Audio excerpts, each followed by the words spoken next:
Yeah, it's not like we are that popular. For that one person that is watching us. How many viewers do you get usually? Really? Mm-hmm. Yeah, we will have to work for it.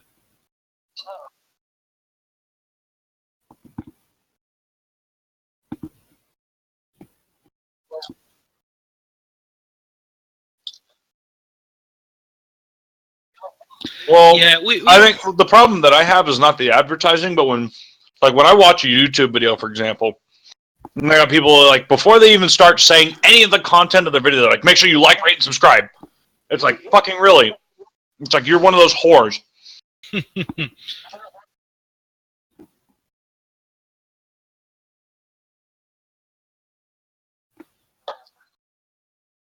Yeah, exactly. Like if I like you, if I truly like you, if your shit's genuine, I find it entertaining, or even if I find it informative, I might drop you a like, or I'll subscribe because I need to see more shit you put up.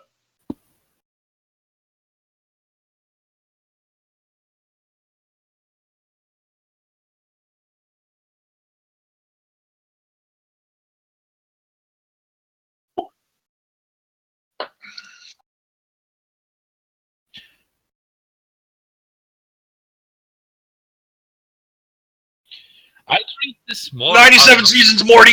My 97, whatever it takes to get that Mulan Szechuan sauce, Morty.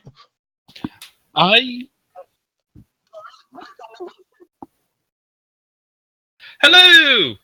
Howdy. Yay, hello! I will be your Russian accent for today. I'm here too. Howdy, everybody. It's very nice. He's marking the territory. Yes. Everything's my territory. Speaking about territory, I'm the general. We're going to be talking about war, right? Oh, yeah. Indeed. You know, I hated that phrase every time I heard it on...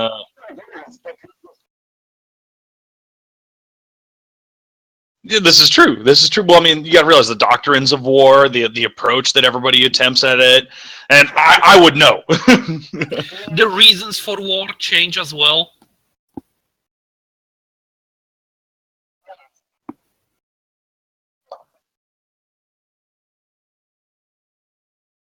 China. I'm just kidding.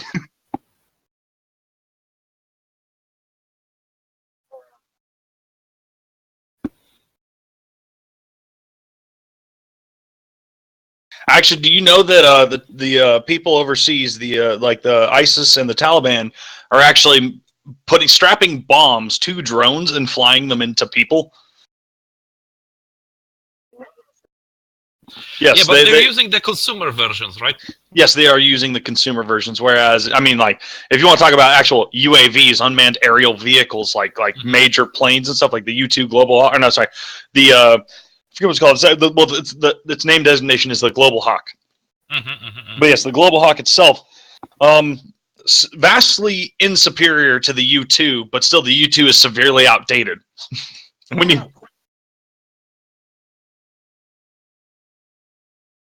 because the Global Hawk actually serves the specific purpose of surveillance.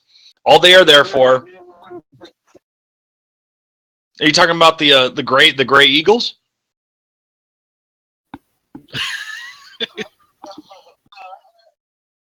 Okay, so hear me out. Mm-hmm. The Army has a version of an unmanned aerial vehicle called the Gray Eagle, which they can strap a mounted machine gun. Or actually, I don't believe they can strap a mounted machine gun to it. I'm sorry, they can strap precision guided missiles to them. And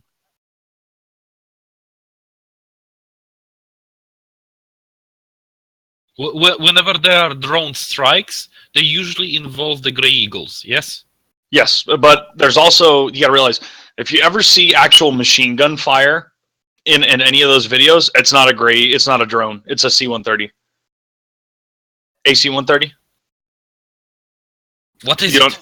Oh, sorry. An AC-130. So, well, no, because I said it wrong the first time. My bad.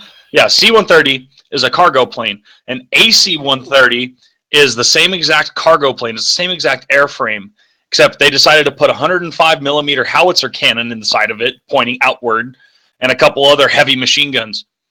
And so this plane can literally strafe around, like it can literally lean to the side, and these guns can just obliterate whatever they want on the ground with pinpoint accuracy, mind you. And any Call of Duty 2 player would know about this. So my question is, the war, the world of war is constantly changing, and this is the reason why we are here, because Warhammer is actually changing. There is a new edition. Huh. Segway. What?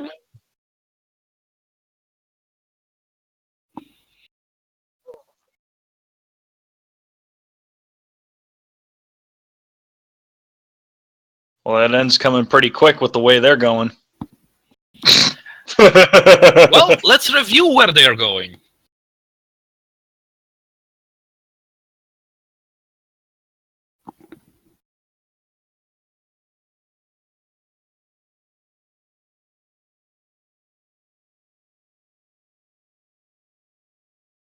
We're not Age of Sigmaring this, not at all. But we are trying to sneak some Age of Sigmar things in. It's still disappointing is the bottom line there.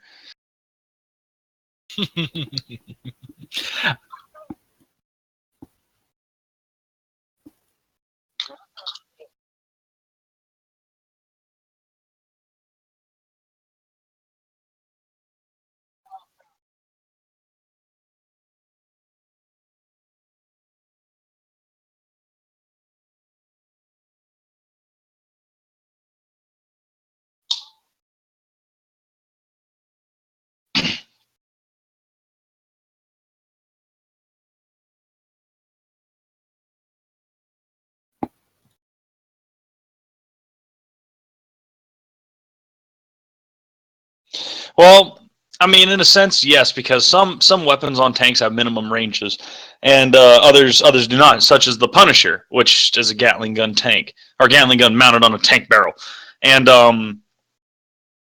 but honestly, like, because anybody that plays with tanks, they know better. They know to keep their tanks back. That is distance and firepower is key in Warhammer, because the less dice rolls that you have to make and the more you make your enemy have to make, the better chances that you have of winning and the better strategist you are overall. Because it's not necessarily a matter of who's attacking what. It's a matter of how many dice can I make this man roll or this lady roll.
Mm-hmm.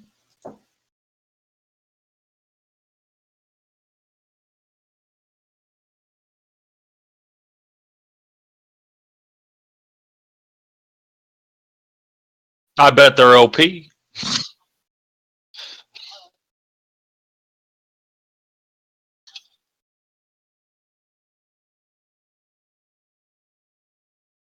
I mean, that's true for any tank, though, really. Like, if you get too close with any tank, be it Eldar, Tau, or, Imperial Guard, even, if you get too close, some dickhead with a melta gun will blow it up.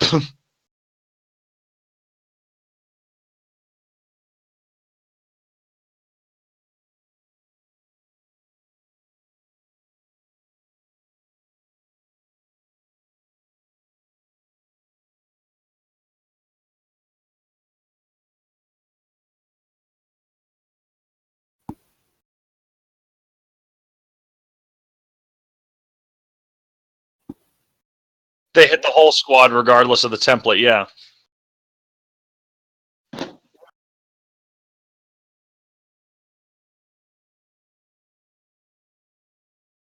That's so disappointing, though. Like, if it's not in the template, you can't hit it. The fire only goes a certain direction, not around corners.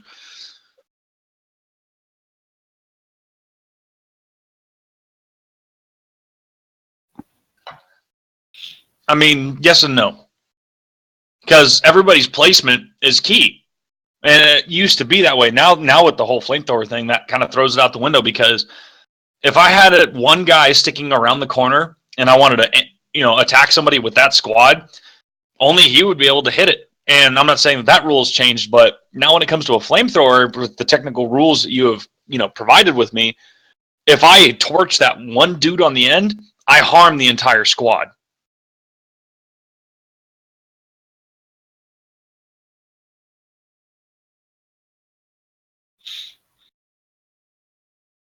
Well, because the reason that I'm drawing this conclusion is because flamethrowers didn't need line of sight. They didn't need cover. Like, they ignore it all.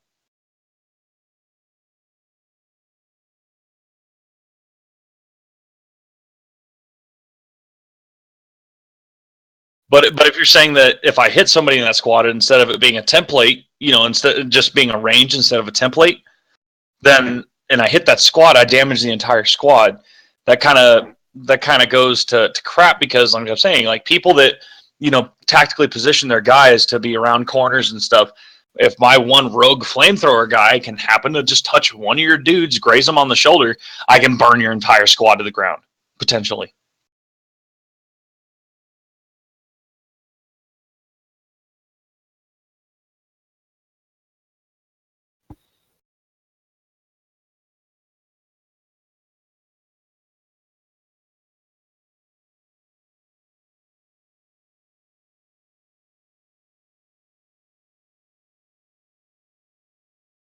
Be more so against 10 Space Marines, but yes.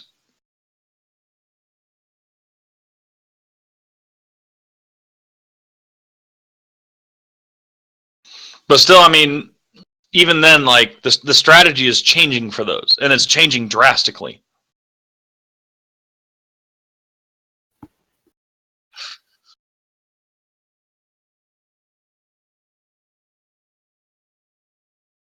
But it wasn't that hard. Oh.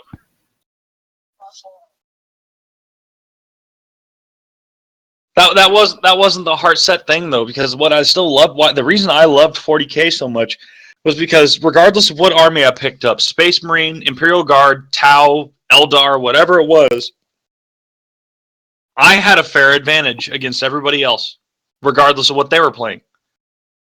It just depended on my strategy. And the reason I picked the Imperial Guard for my team, which I have heavy support for IG, but the reason I picked the Imperial Guard for my team is I felt that they had the most, above all other playable factions in this game, they had the most available options to them on strategy. They can run so many different ways and in so many different configurations. They are literally the universal tool in this game.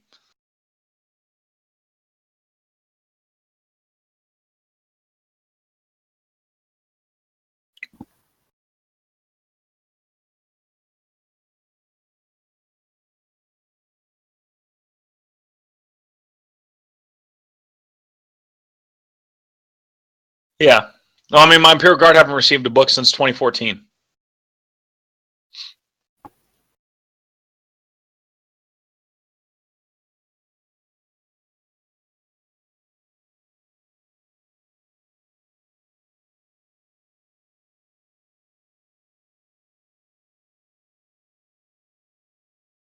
Mm-hmm.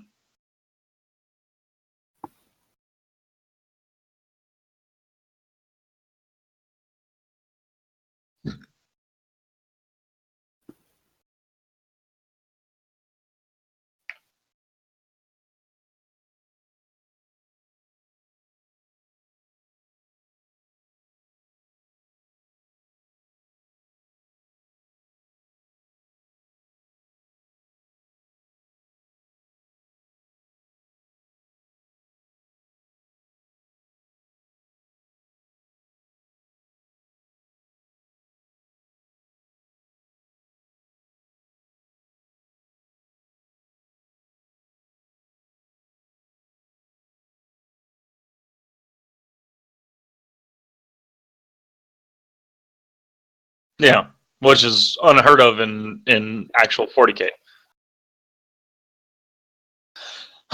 Well, you gotta realize, like, in an army setup, like when I set up a platoon of soldiers, right? I got 2 infantry squads.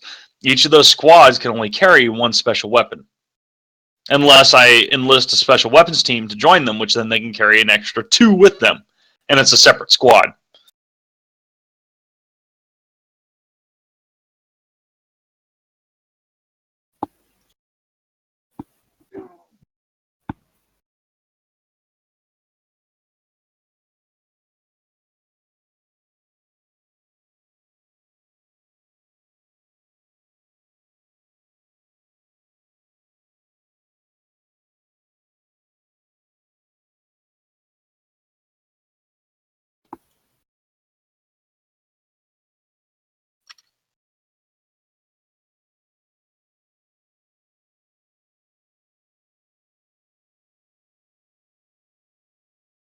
Mm-hmm.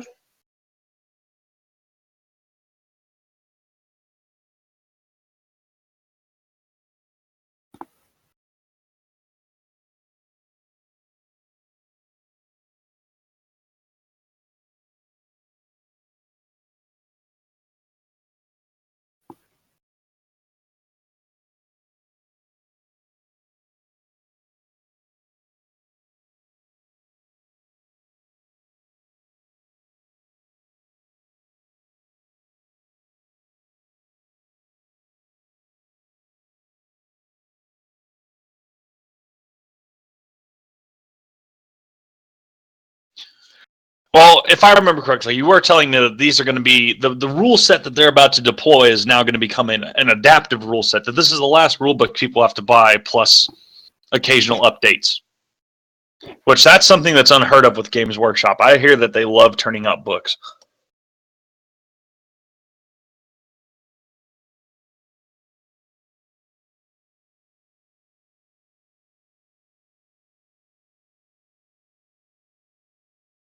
It's growing not because of the fact that they changed their, at least in my opinion, the way they're releasing books.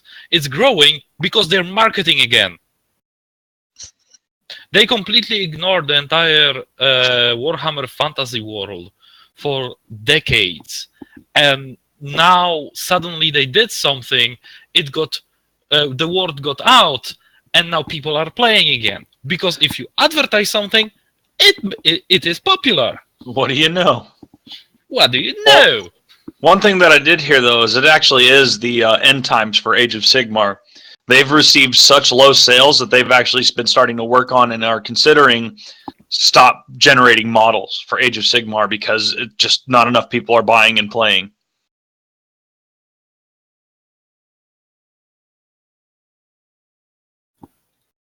So they're playing a lot then. They're what? So people are playing it so much that buying so much that they can't keep up with the demand. Well, no, not for Age of Sigmar. Age of Sigmar is dying. Warhammer 40K, though, on the other hand, has seen an extreme. Well, with the whole announcement, so because with the release of the 3 books, Rising Storm, the series. Excuse me, sorry. With the release of that trilogy, that stirred the pot, and not in such a good way. Oh, I see. Because for over 20 years, the entire fan base is saying, "Where's the story? Where's the story? What's going to happen next?" And because all we knew was we have a paraplegic emperor who's dying on a golden throne. We got a bunch of fucking superpowered beings that are either bad guys or dead, or one that was in stasis. Which, guess what? Now he's alive. And all to that. No, spoiler alert. Sorry, guys. But like. They haphazardly threw this story together. That was the one thing, and I'm not here to sham, World or Games Workshop, but such garbage the way they put these books together. I mean, like the writing was like a 6-year-old did it. The depth of the story was shallow to damp floor. Like, well, there was I think nothing. That might have been done on purpose because they wanted to make it to give it as wide appeal as possible. And if you cast your net that far, it will be shallow.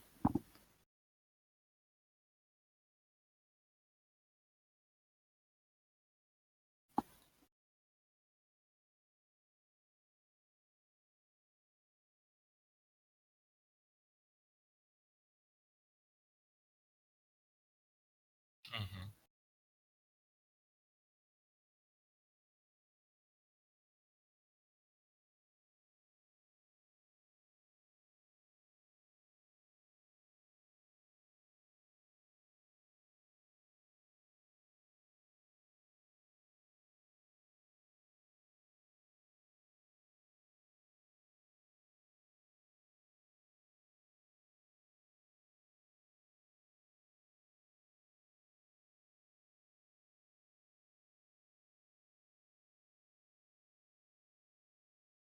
Well, that's why you gotta change your the way you're starting things. Because, like, for example, I usually run a combined arms attachment. You might have to run a battle forged army, or you might have to run a joint combat arms army in a sense, rather than other methods of which way it's forged. And it's just all to the player's play style. And also, some games will require it's like, oh, we're only going to run battle forged armies or things like that. And it's like, well, okay.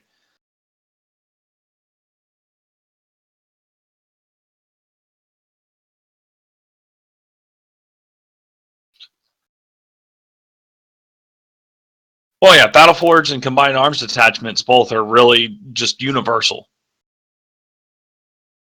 But when you get to the apocalypse-sized armies, that's when things start changing. That's where the limits really come off.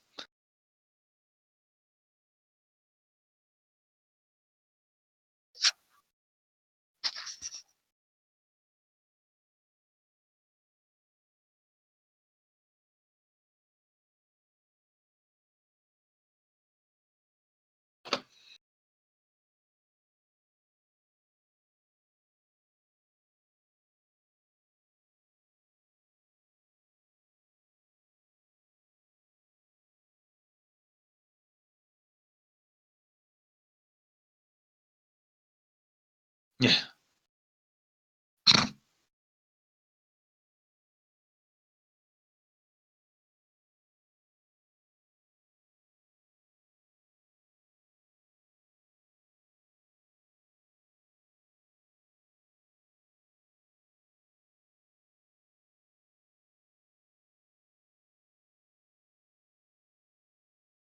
Mm.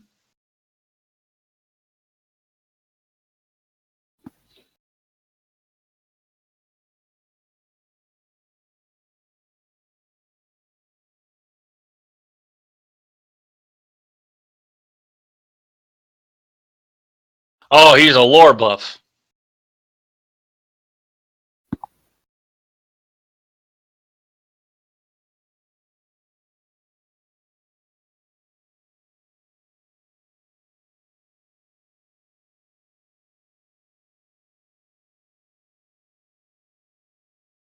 Hmm.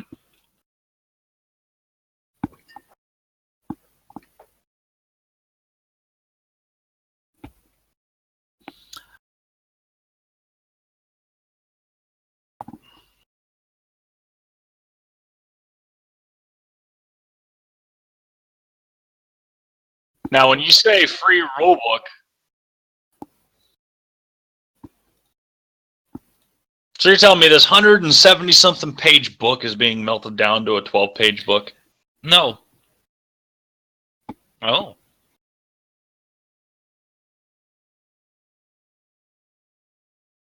Hmm.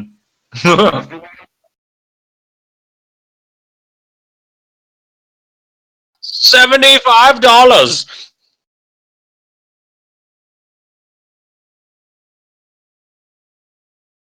Hmm.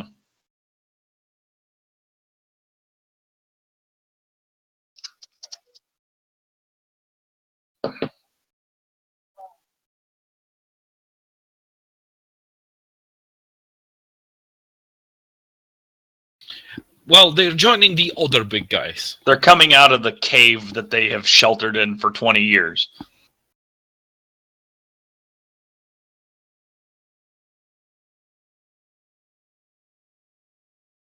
They still haven't listened. What are you talking about?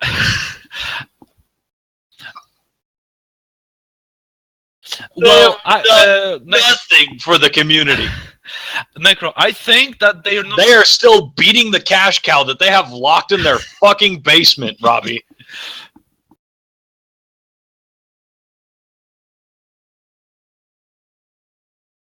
You know what? As I want more fucking lore on this poor cash cow.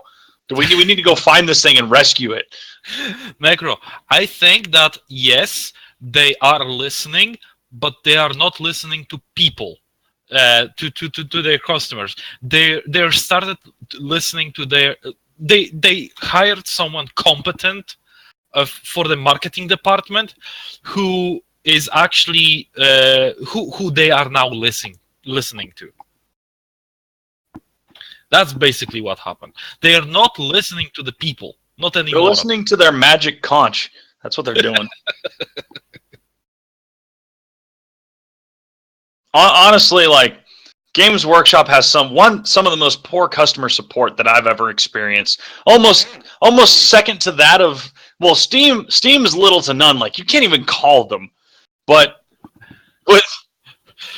well, what I'm saying is, there's a difference between having bad customer support and having no customer support. But what I'm saying though is, Games Workshop, I called them because one of my orders, because I ordered a bunch of models, and I went and looked at my order because I was like, it's been like 2 weeks, and I'm like, where the fuck are my models? And then I looked at them and was like, oh, it's suspended. I wonder why. So I called them, and they're like, oh yeah. It says here that this Manticore that you ordered is out of stock, so we can't send the rest of the stuff until that Manticore comes in. And I was like, okay. And this is after I've called them 4 times and finally got somebody who spoke clean enough English that I could hear them over the phone.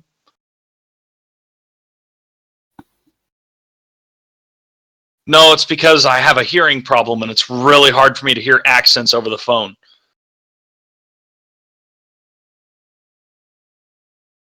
I was wearing headgear. I was driving a Humvee. The windows got blown out.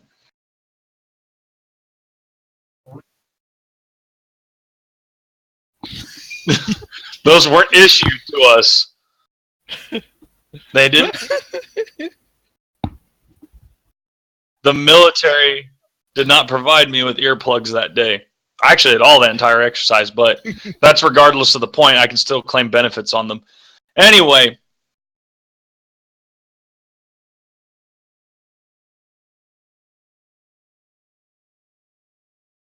I mean, I could have taken the marshmallows from my hot chocolate and just shoved them in my ears, but anyway. Or the Polish mega beans. What I'm trying to get at here, is that their customer support is piss capital poor, because you can call them, and besides the whole trying to actually get somebody who speaks clean enough English to understand them. And I'm not trying to come off as racist or bigot or anything. I really have a hard time hearing anybody with an accent over the phone.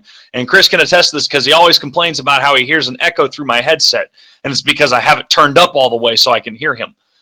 But what I'm saying, though, is that I asked him, why is my thing suspended? And the guy originally told me, I don't know. And I'm like, that's why I'm calling you. And he's like, tell me why. He's like, well, it should be there in about a month when this unit comes in. I'm like, so is that why it's suspended? And he's like, well, I don't know. I'm like, so why is my order suspended, dude?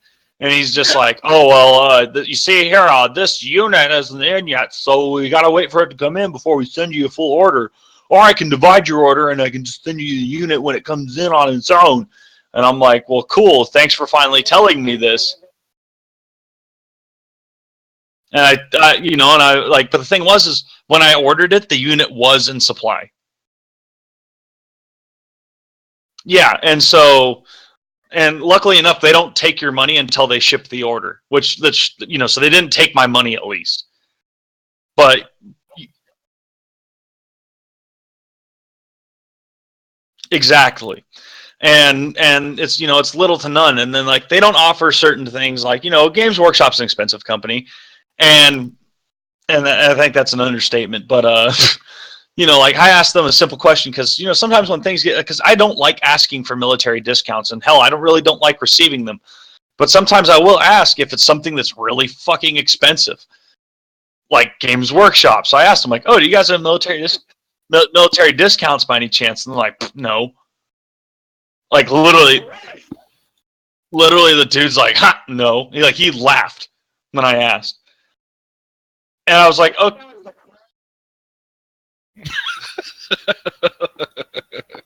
And then what I think's so funny is Dell/Alienware of all companies has a military discount. The laptop that I'm talking to you on right now was military discounted.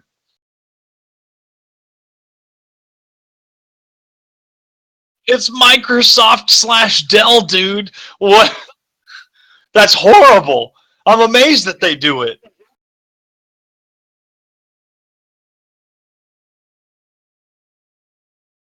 I think we covered all the bases. Yes. About now, we're going to be talking about Dystopian Wars, which also is getting an update. Too long, didn't read. Yeah. It's smaller update, but still.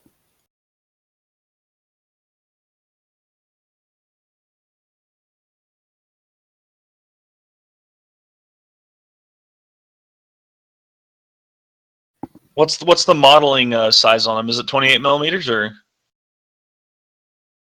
do you know?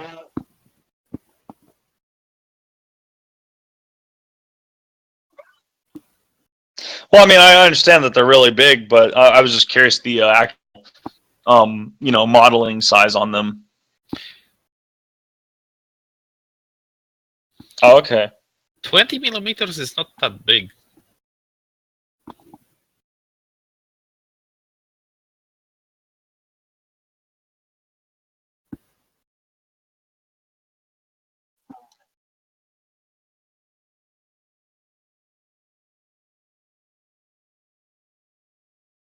I mean, unless you're Imperial Guard.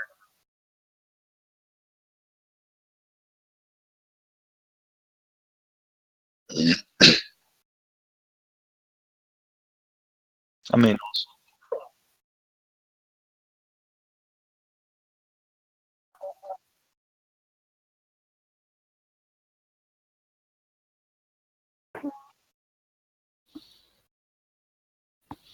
sounds hot and steamy, Necro.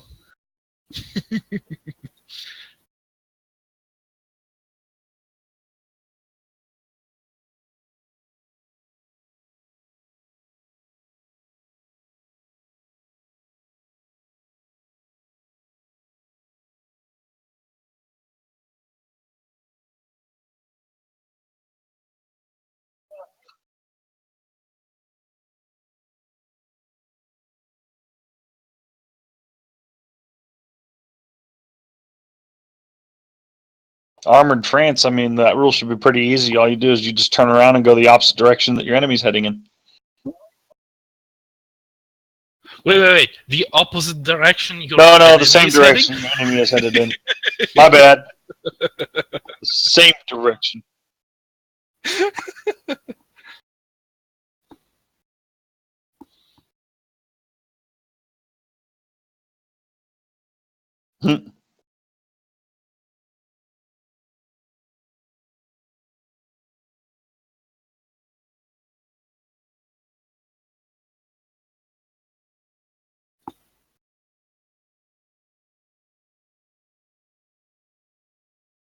Boxes.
Sure.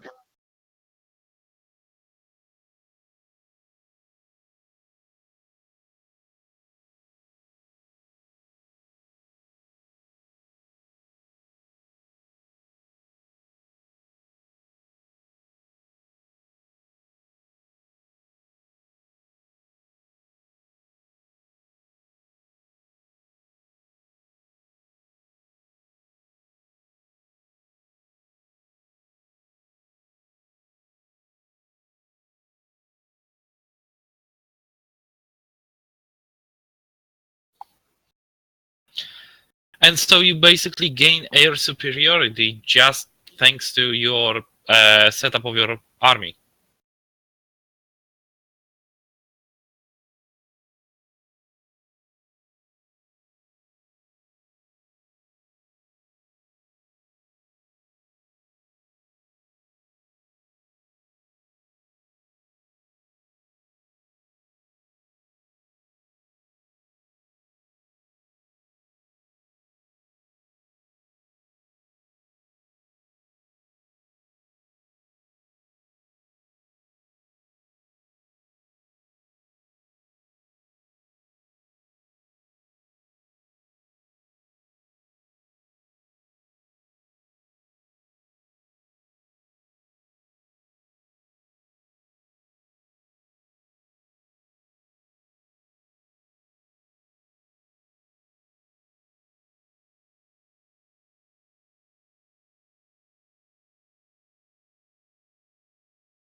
Interesting. Hmm.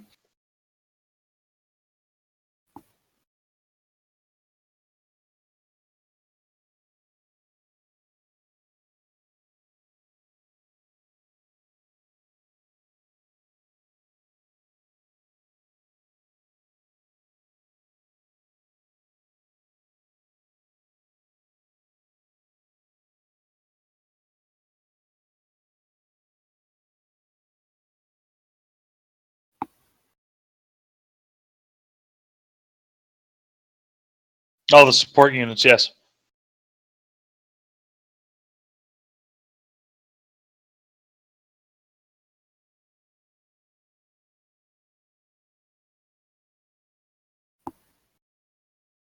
Hmm.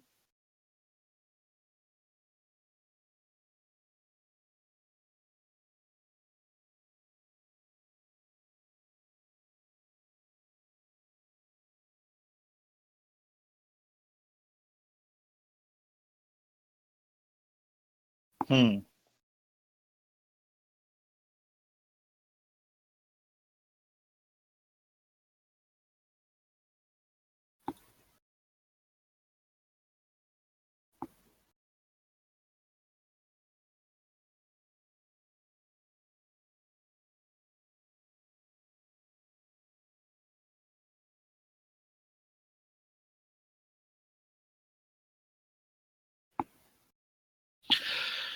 So now they're basically patching it out, right?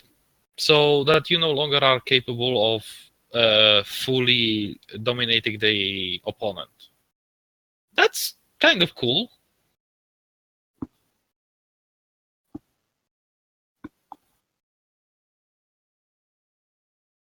Oh, I see.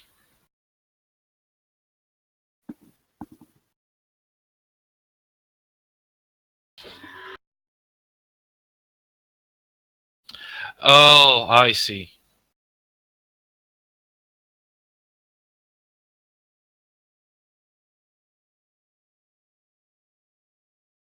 Mhm.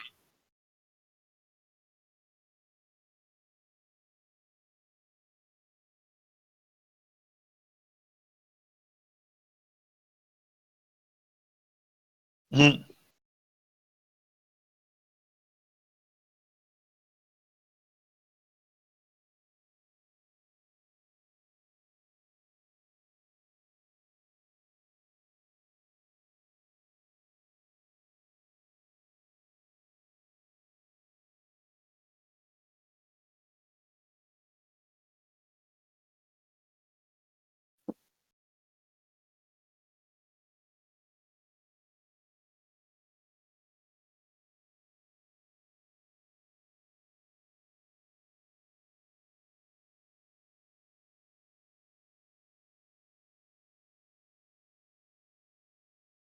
Hmm.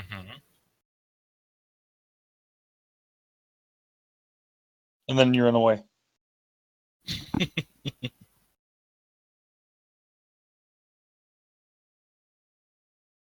Sacre bleu!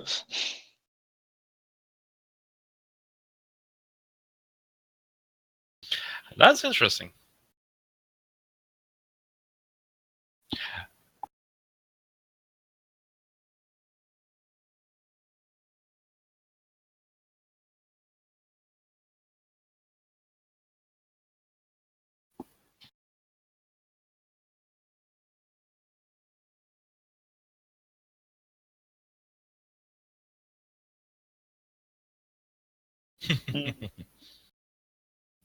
Well, it wouldn't be this world if something wasn't, if miniatures weren't overpriced. Ah, points wise. Hmm. But they still are like worth their weight in points, right?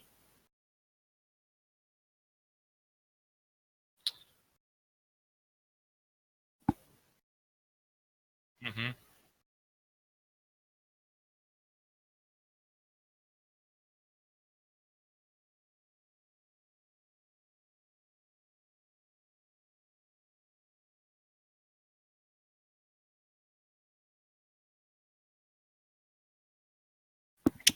Oh, I see. Oh, you mean glass cannon?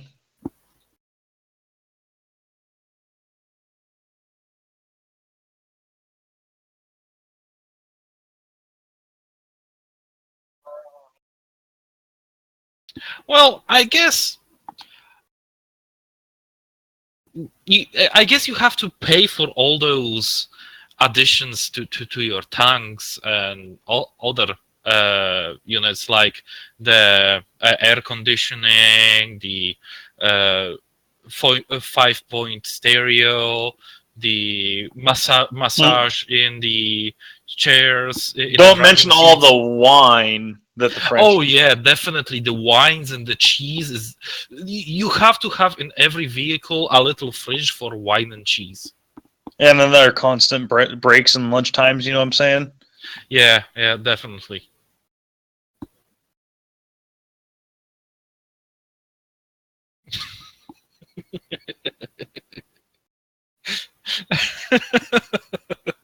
I mean, if you want to come play, a 5,000 point game against my Imperial Guard, we can give that a shot.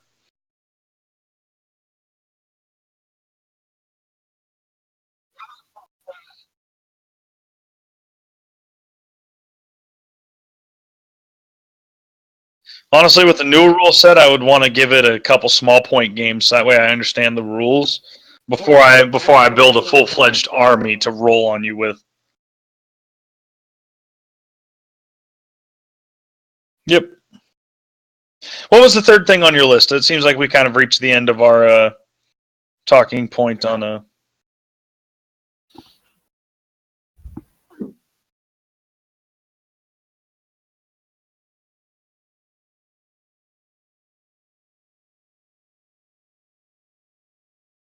Da.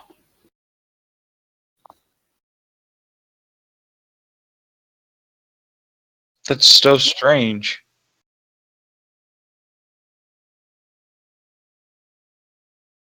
Oh, well, that makes sense then.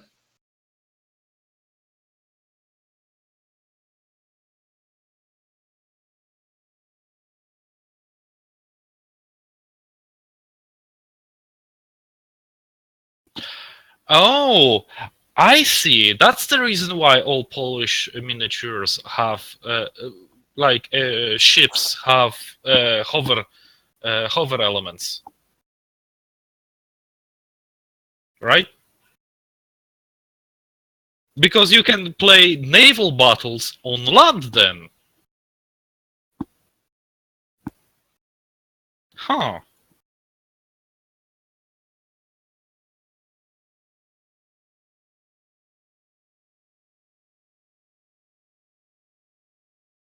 Mm-hmm. Mm-hmm.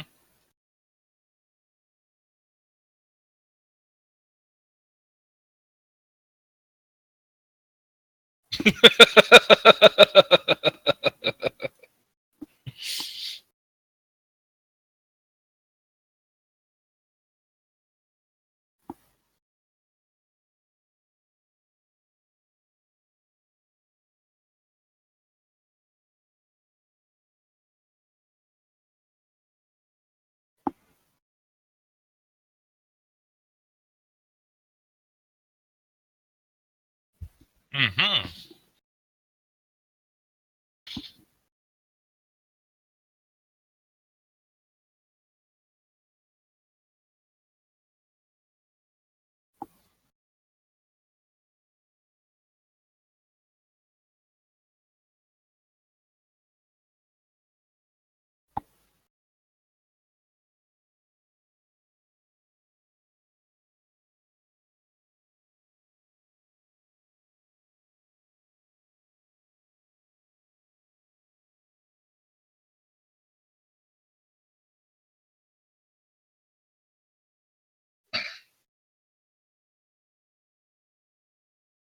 We shall leave the communist West behind.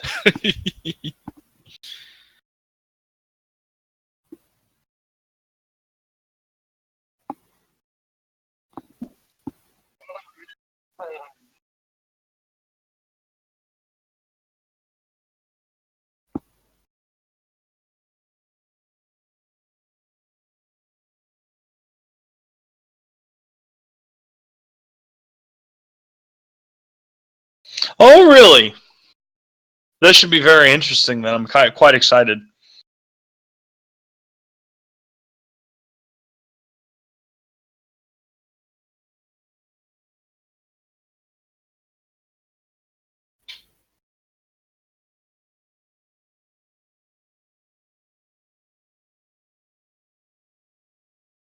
Mm-hmm.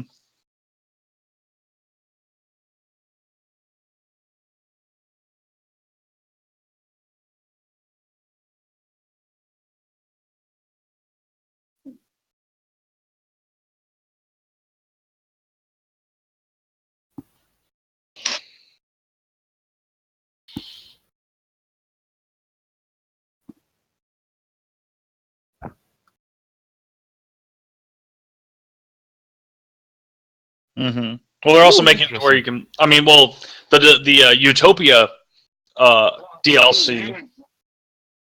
Oh, you can actually repair damaged ones. Oh, that'll be glorious.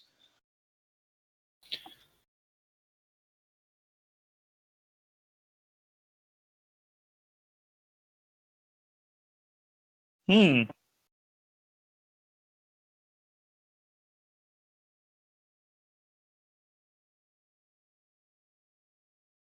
Oh, that's interesting.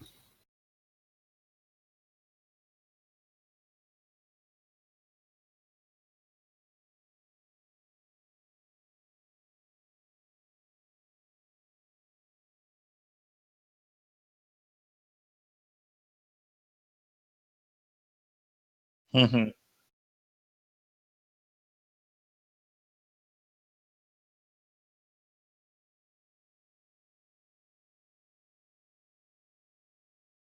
Well, I mean, you got to realize, like, the game that Chris and I played last, like, my ring world was my powerhouse.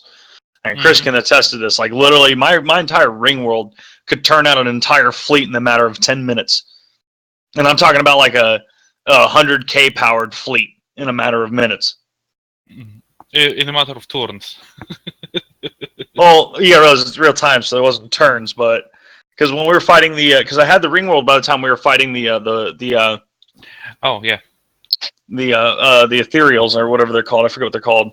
The unbidden. Oh yes, I remember now. And Yes. remember, I just kept throwing fleet after fleet at them because they were just so Yes. powerful. And Yes. I Yes. just Yes. Yes. kept Yes. building and throwing fleets in them like it was fucking confetti. It was glorious. But the thing was, is like that fleet would have been formidable to pretty much any other race in the game at the point in time. Yeah, And but the fact that, yeah, thanks to the ring world and the fact that we were both more advanced than the rest of the like. the players, because we were working together and had Yeah. science trades the entire time. Pretty much. We were basically able to push them out. But now, I recently was able to do it all alone on my own. I commend you, Thanks sir. to basically knowing the game better, for Mm-hmm. one thing. For another thing, is all the different bonuses that new updates provided.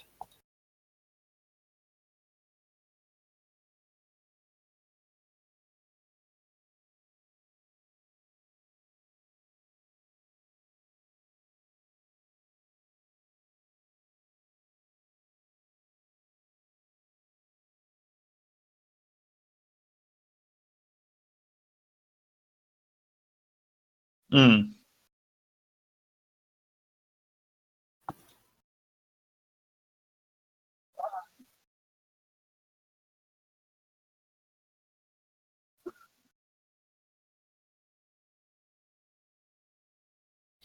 Yes. Well, Shadowrun is known. A lot of role-playing games are known for their uh, combat-focused mechanics. A lot of Dungeons and Dragons, especially the fourth edition, were focused solely on getting your party together in order to fight your way through a dungeon.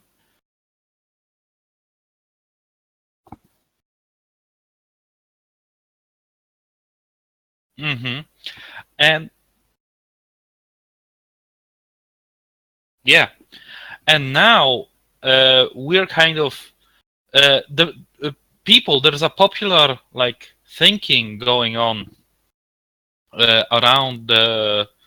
There's a popular thinking going that this is all that you really do in RPGs. That it's basically a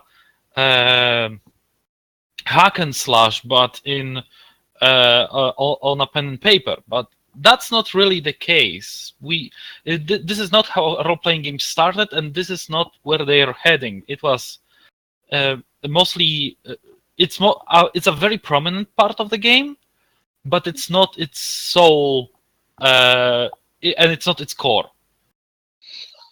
Well, I mean, we can even talk from experience about our old campaign. Do you remember when we went on the hunt for that French alien Zogoggle, Chris? I do, I do.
See,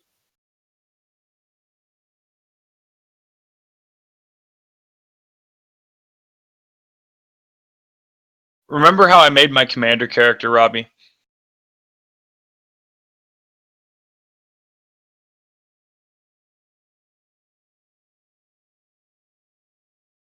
Well, it wasn't only that, but the because I refined it eventually. Because the whole point of my character was when we completed a mission, he can roll to see if he recruits, and then I can take any recruited personnel I have, obviously assign them specific job taskings to the ship. But I'm either going to have Marines, naval seamen, or I'm going to have engineers.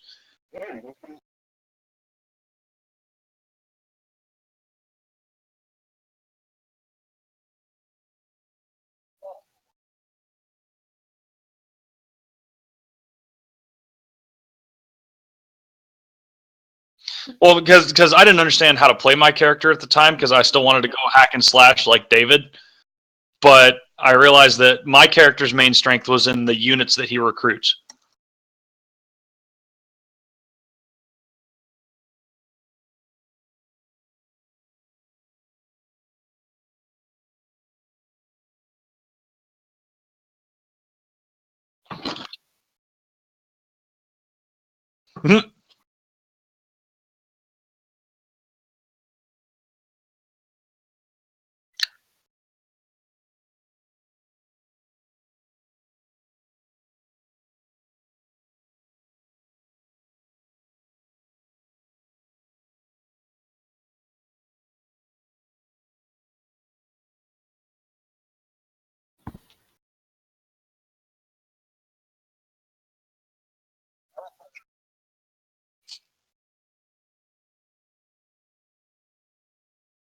Hmm.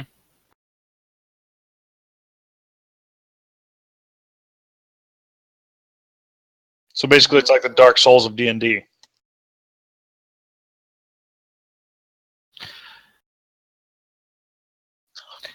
Dark Souls is a very unforgiving game to its players. If you make a single mistake, your entire fucking life just gets screwed.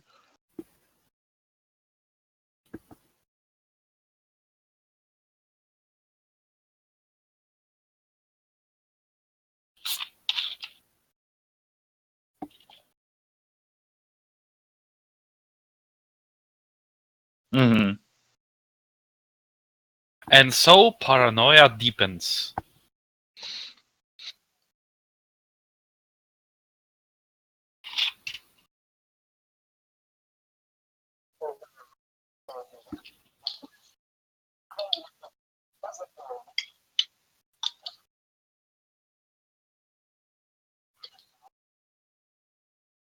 So that's Yes, why I wanted to be a paraplegic rigger that sits in his car and helps everybody.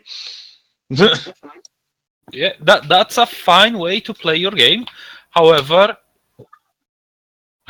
you have to remember that people can always circle around us and shoot you with or throw a grenade into your car. So it can happen. You can buy cameras and rig them to your vehicle so that you have 360-degree vision around your car. And if someone tries to approach, you know that it's happening and can drive off. Yeah. Well, I'm sure there's also defense systems I can put on the car. Like if somebody even touches it, like it'll electrocute them or something.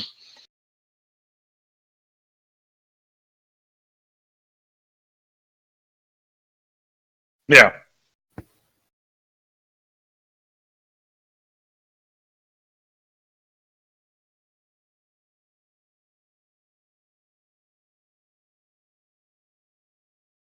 Yes, especially netrunners. Netrunners are amazing at making things easier for the rest of the team just by fiddling around in the matrix. The problem is,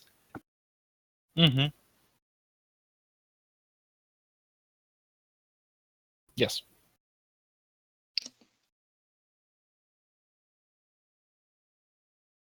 That shit's a lot more dangerous than getting involved in regular combat outside of the Matrix. yes.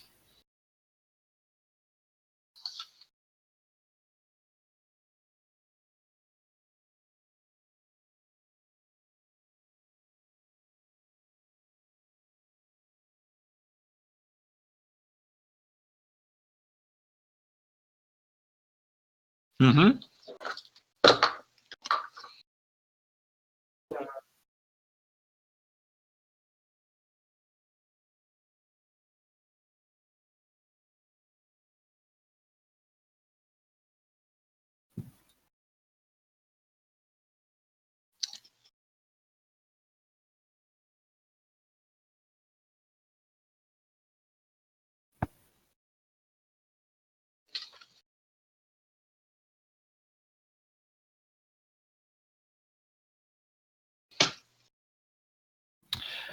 But you can always shake them off, right?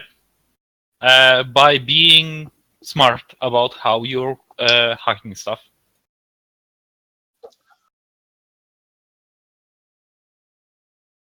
But keyword there is smart. Yes.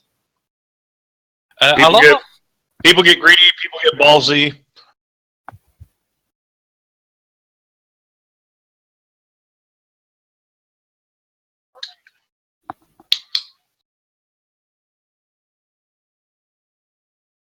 Well, that's what I was originally trying to build my rigger to do.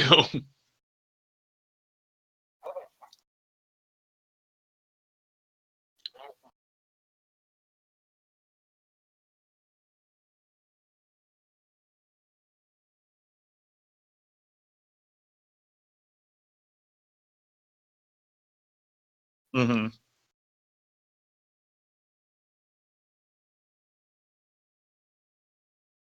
Yeah, exactly. I can I can also choose to, Leroy Jenkins it in a moment of desperation and not sacrifice myself or the other players.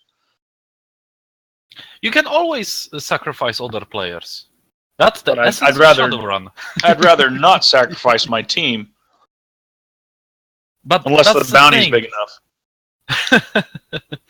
Well, that's the thing. They are your team only for a mission, and after that you can do whatever the hell you want. Yep, this is the last room, guys. Completely clear. I don't know why they wouldn't be guarding this fucking 10 million credits, but go ahead and just run on in, man. It's right there in the middle of the room. Nobody's in there whatsoever. Definitely not seeing anything popping up on the surveillance cameras.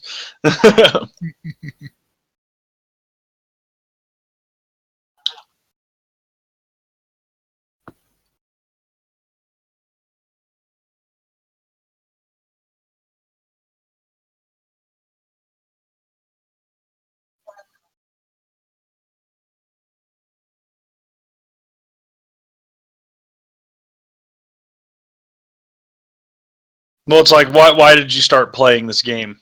Is the next question. It's like you took the time to make your character, and now you're questioning why you're with these other people. Like, eat a dick, dude. Like, don't even be playing this game. Go the fuck away. You're a waste of my time. You're a waste of the rest of these other players' times. I believe that in one of the previous episodes of this the stream, we had a question about, oh, I would like to be an evil character and I want to fight against the party.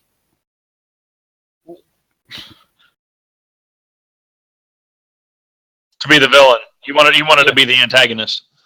Yeah, I don't think he wanted to be antagonist. He wanted to basically double cross the team, kill them all, steal their loot, and run away. Oh well, I mean, I can understand, being like, an evil character, but to that extent of double crossing the entire team, like that just ruins the game, though. That ruins the basis of gameplay for D&D. D&D is supposed to be a team-based game, even though it's all pen and paper and imaginary. You and your friends. It's supposed to be fun. Yeah, you and your friends are supposed to go quest and slay imaginary shit. Yeah, the primary purpose of whatever pen and paper game you're playing is to have fun. If you want to have fun, if your idea of having fun is by screwing up other people, well, they're not going to take very kindly to that, and they're not going to want to play with you, and you're going to be all alone. Hey, Chris, I want to quote you real quick for your idea of fun. I remember very, very specifically the last time we all played D&D together back when I was stationed in Korea was, we were like in some sort of like castle fortress thing about to assault it. Mm-hmm. And Chris was like, well, I'm going to throw a thunderstone. And just like everywhere he went, he's like, thunderstone, thunderstone. And he just kept, because he bought a bag of them. And he just kept throwing thunderstones at everybody and just like shocking them before he killed them.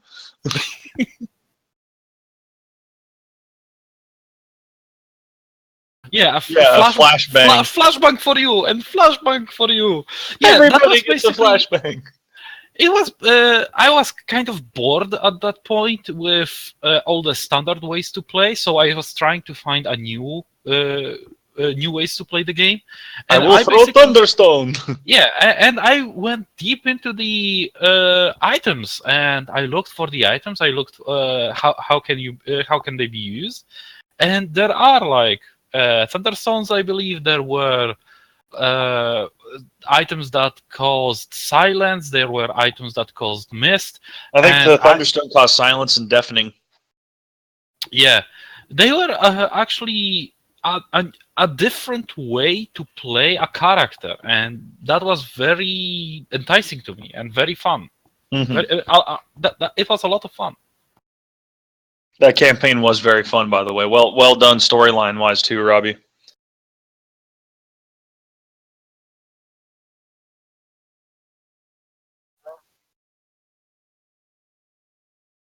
Yeah, thank you. Thank you, everyone.